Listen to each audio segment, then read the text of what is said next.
একটু জানিয়ে রাখি, শিক্ষক সংকট দূরীকরণ সহ ৭ দফা দাবিতে বরিশাল টেক্সটাইল ইঞ্জিনিয়ারিং কলেজের শিক্ষার্থীরা আজকে পঞ্চম দিনের মতো প্রশাসনিক ভবন শাটডাউন করে কিন্তু তারা আন্দোলন করছে, বিক্ষোভ করছে এবং তারা এ সময় বিভিন্ন ধরনের কর্মসূচি দিয়েছিল, বিশেষ করে মশাল মিছিল, বিভিন্ন সময় বিক্ষোভ সমাবেশ এবং আজকে কিন্তু তারা একটি পত্রিকাও এখানে জ্বালিয়েছে। বস্ত্র পাট মন্ত্রণালয়ের প্রতীকী হিসেবে একটি পত্রিকা জ্বালিয়েছে এবং জ্বালিয়ে তারা কিন্তু এই বিক্ষোভ করছেন এবং আপনারা দেখছেন যে স্লোগানে মুখরিত উঠেছে পুরো ক্যাম্পাস এবং তারা বলছেন যে তাদের যে ৭ দফা দাবিগুলো রয়েছে সেই দাবিগুলো যতক্ষণ পর্যন্ত মেনে নেওয়া না হবে ততক্ষণ পর্যন্ত কিংবা অনির্দিষ্টকালের জন্য তাদের যে বিক্ষোভ সমাবেশ কিংবা বিক্ষোভ সেটি কিন্তু চলমান থাকবে। এবং তারা আরো জানাচ্ছেন যে বিভিন্ন অনেক সময়ের জন্মলগ্ন থেকেই তাদের কিন্তু এই যে বিভিন্ন সময়ে দেখা যাচ্ছে যে তাদের এই যে বিভিন্ন ধরনের সংকট রয়েছে সেই সংকটগুলো দূর হচ্ছে না এবং তাদের যে দাবিগুলো রয়েছে সেগুলো যদি একটু জানিয়ে দেয়। শিক্ষক সংকট স্থায়ীভাবে সমাধান করতে হবে, ল্যাব ও ক্লাসরুম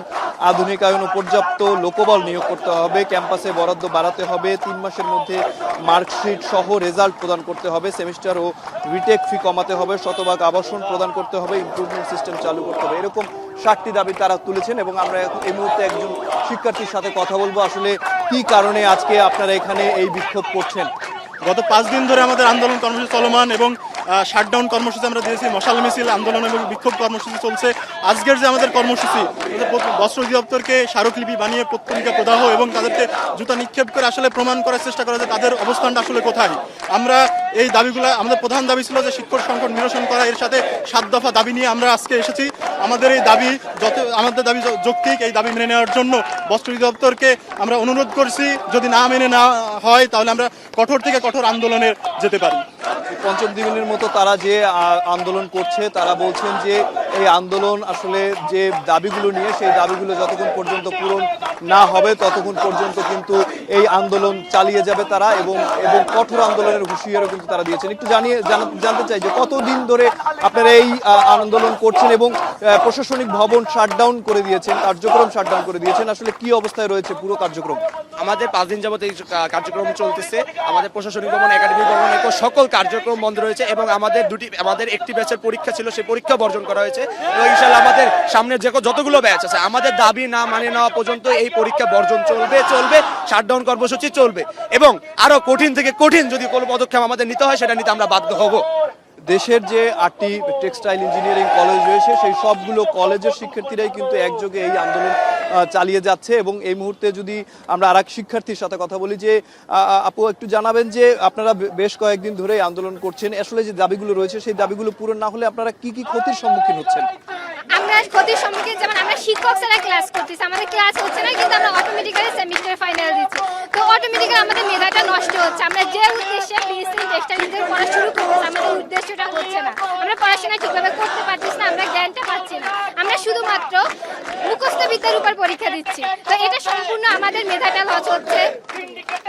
একটু জানিয়ে রাখি যে গত 5 দিন ধরেই কিন্তু তারা এই আন্দোলন করছেন এবং তারা প্রথমে যে প্রশাসনিক ভবন সেটি শাটডাউন করে রেখেছিল এবং তারপর আজকে কিন্তু তারা সড়কে নেমে এসেছে এবং সড়কে তারা কিন্তু এই যে আন্দোলন সংগ্রাম সেটি নিয়ে এসেছে এবং তারা বলছেন যে তাদের দাবিগুলো মেনে নেওয়া না হলে আরো কঠোর আন্দোলনে কিন্তু তারা যাবেন, এমনটি হুঁশিয়ারি দিচ্ছেন। এক শিক্ষার্থীর সাথে কথা বলবো যে এই যে আপনারা বিক্ষোভ করছেন, বিভিন্ন সময়ে আন্দোলন করছেন, শাটডাউন দিয়েছেন, পরীক্ষা বর্জন করেছেন, আসলে এতে আসলে আপনাদের ক্ষতি হচ্ছে কিনা, একই সাথে দাবিগুলো পূরণে যারা শিক্ষক রয়েছেন কিংবা ঊর্ধ্বতন কর্মকর্তা রয়েছেন তাদের সাথে কোনো কথাবার্তা হয়েছে কিনা এখন পর্যন্ত?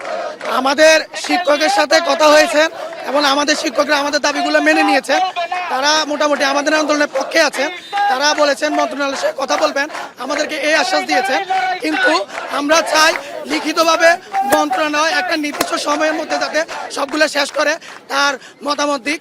আর আমাদের টেক্সটাইল কলেজগুলোর মধ্যে সবচেয়ে গুরুত্বপূর্ণ যে সমস্যা সেটা হচ্ছে নন ক্যাডার শিক্ষক নিয়োগ দেওয়া হয়।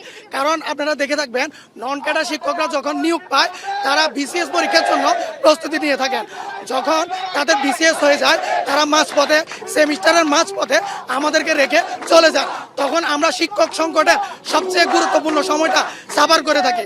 আমরা মন্ত্রণালয়কে অনুরোধ করব আপনারা আমাদের এখানে শিক্ষক নিয়োগের ক্ষেত্রে অবশ্যই একজন কারিগরি বিসিএস শিক্ষক যাতে নিয়োগ দেওয়া হয় সেই বিষয়ে আন্তরিকভাবে আপনারা এই দিকটা দেখবেন। আপনারা শুনছিলেন যে কলেজ প্রশাসনের পক্ষ থেকে কিন্তু সব দাবিগুলো মেনে নেওয়া হয়েছে এবং তারা বলছেন যে মন্ত্রণালয়ের সাথে কথা বলবেন। তবে সে বিষয়ে মন্ত্রণালয়ের যারা রয়েছেন তারা এখন পর্যন্ত কিন্তু তাদের যে দাবিগুলো সেগুলো মেনে নেওয়া কিংবা কোনো ধরনের লিখিত প্রস্তাব কিংবা লিখিত কর্মকাণ্ড দেয়নি, যার কারণে তারা কিন্তু তাদের আন্দোলন চালিয়ে যাচ্ছে। এবং একটু জানাবেন যে আসলে ঊর্ধ্বতন যারা কর্মকর্তা রয়েছে, বিশেষ করে মন্ত্রণালয়ের যারা রয়েছে, তারা আসলে কি বলছেন আপনাদের এই দাবিগুলোর বিষয়ে? তারা এখন পর্যন্ত আমাদের সাথে বসে নাই বা বসার চেষ্টাও করে নাই। আমরা চাচ্ছি আমাদের মাননীয় বস্ত্র ও পাট উপদেষ্টা উনি আমাদের সাথে বসে আমাদের এই সংকট নিরসন করবে। যদি এই সংকট নিরসন না করে সেক্ষেত্রে আমরা কঠোর কর্মসূচি দেব, সেক্ষেত্রে আমরা ঢাকার দিকে মুখ করার সম্ভাবনা রয়েছে। আপনারা শুনছিলেন যে এই যে তারা 7 দফা দাবি নিয়ে বিক্ষোভ করছে এবং প্রশাসনিক ভবন অনির্দিষ্টকালের জন্য শাটডাউন ঘোষণা করেছে। এই শাটডাউন কর্মসূচি চলবে যতদিন পর্যন্ত তাদের যে দাবিগুলো রয়েছে সেই দাবিগুলো পূরণ করা না হবে, এবং তারপরও যদি আসলে কোনো কাজ না হয় তারা কিন্তু মার্চ টু ঢাকা কর্মসূচির ঘোষণা দিয়েছেন এবং এই আন্দোলন আরো কঠোর হবে বলেও হুঁশিয়ারি দিয়েছেন এখানকার শিক্ষার্থীরা। তো বরিশাল থেকে এই ছিল আমার কাছে সর্বশেষ।